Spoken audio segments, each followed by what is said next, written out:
Hi, Kay. I'm Ryan. I'm going to try and help you out the best I can with a little bit that I know. I'm going to start with my first disclaimer that I'm not a PT. I'm not medically licensed in any way to do this professionally.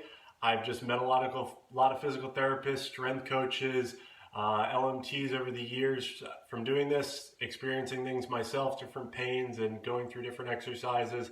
So I'm giving you that knowledge. I do highly suggest finding a physical therapist that you can work with. They're going to be able to see your actual posture and all the nuances of your movement and really prescribe better exercises and movements than I can with a very generic description via email without seeing your posture, all that stuff. But either way, a lot of this is common, so I think we can start with some very general things.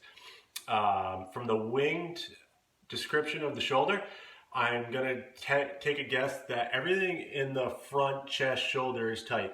The muscles that do interior rotation, that bring your arm in if you were to throw a baseball or something like that.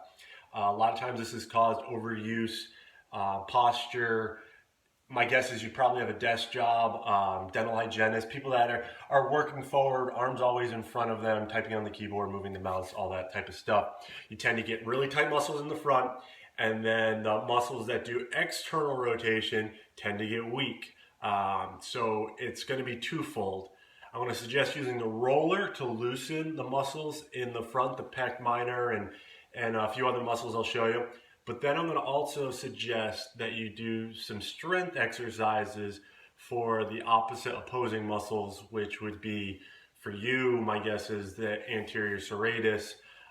That's going to help keep the problem or fix the problem permanently.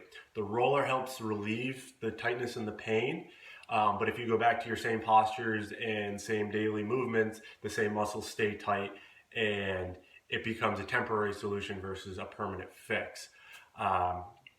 So I'm going to suggest the twofold. There's also a portion of this related to the rib cage and the abdominal muscles. I'm going to stay away from that because that is a nuance that I'm not entirely sure of. I'd suggest talking to a PT about that. I'm going to stick up in the shoulder area.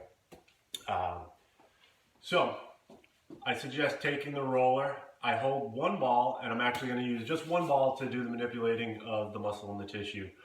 You can do this in bed, you can do it on the floor, which might be a little intense to start because you have more pressure. I'm going to do it against the wall, which is also another great place to start. If you have a corner wall, that's even better. But what I'm going to do is put it in the pec minor, which an area anywhere between the chest and the shoulder. And from here, you don't have to roll because sometimes that can be a little awkward of a movement. But really, you're going to rock your body back and forth.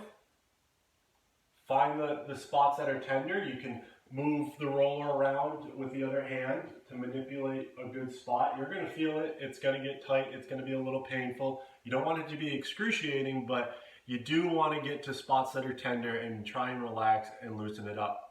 In addition to rolling your body a little bit, another great way to utilize it is pin the muscle in a tender spot and then move your arm. And this is going to cause different stretches in different planes that will loosen the muscle just as effectively as if you were to sit here and try and roll up and down. It's not the easiest to roll up and down depending on what the body part is. So I would suggest getting all in the front here, the pec minor and pec, and even a little bit under. Also, we're going to do a little bit back of the armpit here. It's probably a little bit of lats and subscap, but to get in here, same thing. I'd cross your arm over your body, lean against the roller, and again, you're going to just rock your body back and forth. If you can roll a little bit up and down, roll a little bit up and down, but really it's going to be a rocking motion, and again, stretching your arm out and moving in different planes. I would suggest doing the rolling for probably 5 minutes or so. Definitely hit both sides.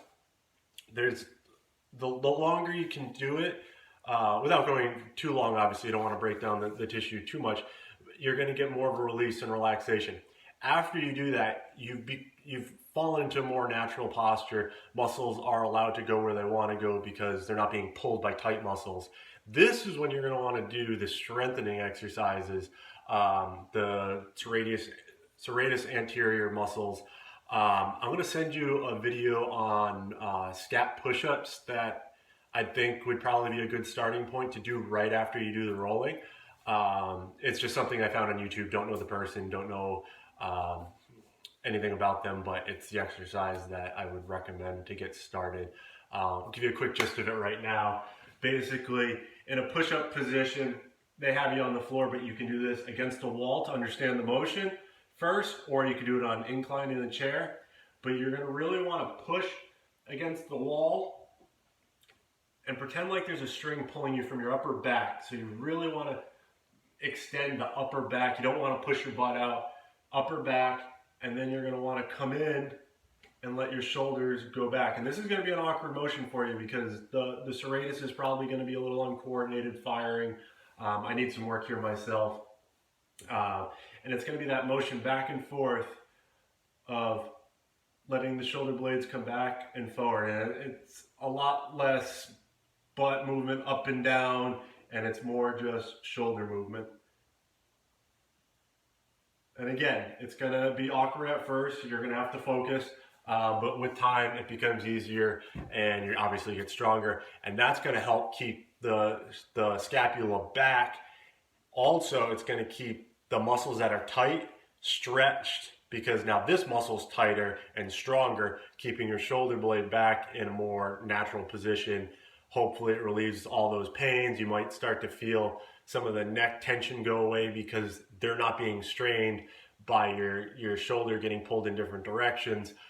Again, all this takes a little bit of time, so stick with it, several days.